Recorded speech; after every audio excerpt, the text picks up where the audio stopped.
Tahukah parents, kejang demam merupakan kasus neurologi atau kasus saraf yang ternyata paling sering kita jumpai pada pasien anak-anak. Sekitar 2-5% anak-anak usia 6 bulan sampai 5 tahun ternyata pernah mengalami kejang demam.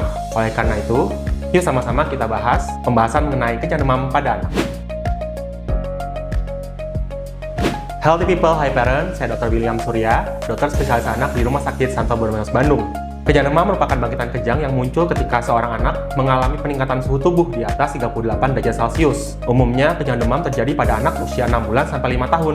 Namun bisa juga anak di atas 5 tahun yang mengalami kejang demam. Kita sebut dengan kejang demam plus. Ingat bahwa pada kejang demam, bangkitan kejang muncul karena suhu tubuh yang tinggi, bukan karena gangguan elektrolit maupun gangguan metabolik lainnya. Secara umum, kejang demam kita bagi menjadi dua. Ada kejang demam sederhana dan kejang demam kompleks. Pada kejang demam sederhana, durasi kejang relatif lebih singkat, yaitu di bawah 15 menit. Bentuk kejang general atau menyeluruh, misalnya kaku atau menyentak-nentak pada seluruh tubuh, dan dalam 24 jam tidak terjadi pengulangan kejang. Sementara itu, pada kejang demam kompleks, durasi kejang lebih lama, yaitu di atas 15 menit, bentuk kejang bisa vokal atau hanya satu sisi, misalnya hanya kedutan di wajah kanan, dan dalam 24 jam, bisa terjadi pengulangan kejang lebih dari sama dengan 2 kali. Lalu, apa sih yang harus kalian lakukan ketika mendapati si kecil kejang demam saat di rumah? Yang pertama dan yang paling penting adalah jangan panik dan tetap tenang. Yang kedua, pastikan si kecil berada di lingkungan yang aman. Yang ketiga, bebaskan jalan napas. Dan yang paling penting, parents tidak boleh memasukkan objek apapun ke mulut si kecil saat kejang. Yang keempat, dalam posisi tidak sadar, sebaiknya si kecil diposisikan ke satu sisi, bisa miring kiri atau miring kanan. Yang kelima, dampingi si kecil sambil mencatat berapakah suhu tubuh si kecil saat kejang timbul, kemudian bagaimanakah bentuk kejangnya, dan berapa lama durasi kejang.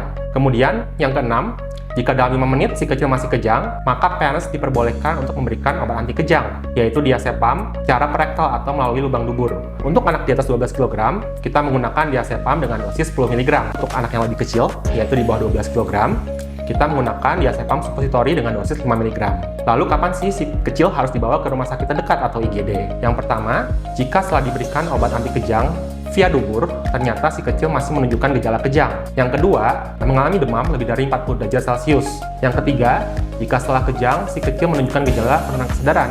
Dan yang keempat, jika setelah kejang, si kecil menunjukkan defisit neurologis atau kelumpuhan. Secara umum, prognosis atau luaran dari kejang demam sangat baik. Namun, jika kejang dibiarkan terus-menerus dalam durasi yang lama dan berulang kali, maka dapat mengganggu perkembangan si kecil. Baiknya parents siap sedia termometer, obat penurun panas, kemudian kompres hangat, dan juga obat anti kejang via dubur, terutama untuk parents yang punya anak dengan riwayat kejang demam sebelumnya. Sekian untuk info kesehatan kali ini. Jika parents ragu, yuk segera datang ke BSMC atau Borromeus Children Medical Center. Be healthy, be happy. Sampai jumpa.